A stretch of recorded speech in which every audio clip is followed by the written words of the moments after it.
Welcome back to the masterclass on getting configured with Lifter LMS.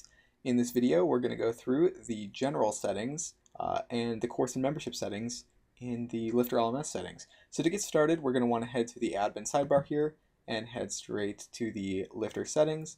And the first tab we see at the top here is General.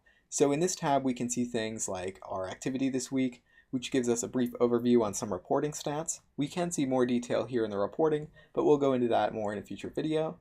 The next section we have here is some popular add-ons from Lifter, and the next section is quick links. It lets you know your Lifter LMS version, and if you need help, you can head to the forums, and links to the documentation and the blog as well. It lets us know some feature information about automatic recurring payments is currently enabled. It's letting us know that. And we also have general settings, unrestricted preview access. So what this means is we can select any user roles we'd like to have unrestricted preview access to courses and memberships. And so what this means is they can bypass things like enrolling in a course, drip settings, and prerequisites. So when you have enrollment, that means you have to be enrolled in the course in order to view it. But as an administrator, I can just go through and check out that information. And then drip settings allow you to drip things out based on date or days after enrollment. But as an admin, I can just go in and check anything out. And then same with prerequisites. Prerequisites make it so you have to complete a lesson before moving on. But as I have unrestricted preview access as an administrator, I can just go check out any lesson. If you have multiple instructors on your site, you may want to also add the instructor role in here, but you'll probably want to avoid adding in the student role into this area, because then students can just go through courses without any regard to these things. But if you have things like instructor assistants, LMS managers, you may want to add them to the list as well. And that about wraps it up for the general settings tab. Let's head over to courses. So we can see here our first option is Retake Lessons. And I'll show you what that does. I'll open the front end of my site in a new tab. Retake Lesson allows students to mark a lesson as incomplete so they can come back to it. If I head to my student dashboard here, I'll jump into a course to show you an example of this. Let's see, so the Beginner's Guide to Building Successful Courses. What I'll want to do is head into one of my courses here, and I've already completed this lesson and by clicking the Mark Complete button, but if I enable Retake Lessons, save my changes, and I come back over here and reload, I'll have an option to mark this as incomplete, and then we should be able to get that Mark Complete button back. And that's what that option allows you to do if you want students to be able to mark a lesson as incomplete and come back. Our next set of options here is the course catalog settings. And the course catalog page, we can see on the top here, is labeled courses.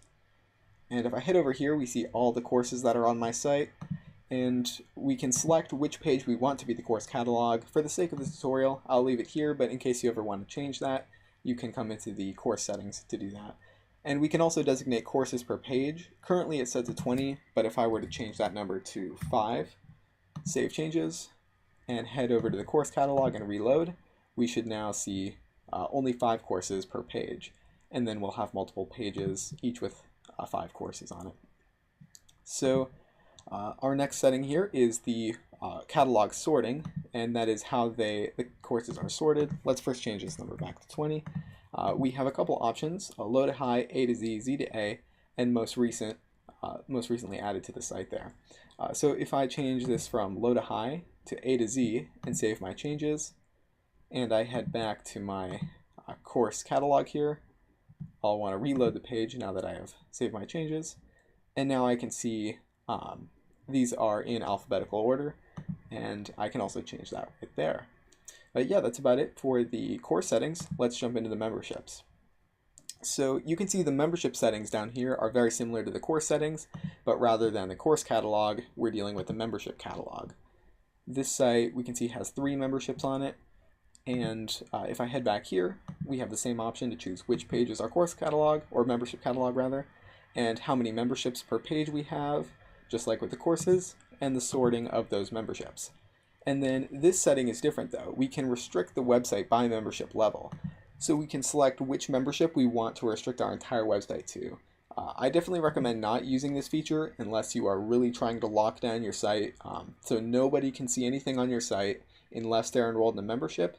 and it mostly makes it so you really have to enroll in that membership to see anything, so it's only useful if you are manually enrolling people in maybe like an internal training kind of thing where nobody else can see any of that content.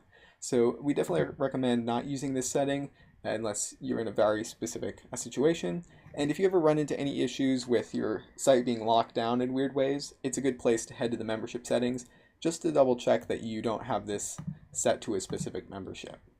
And that about wraps it up for this video on the general settings, course settings, and membership settings. This has been Will Middleton. Thanks for joining me, and I'll see you in the next one.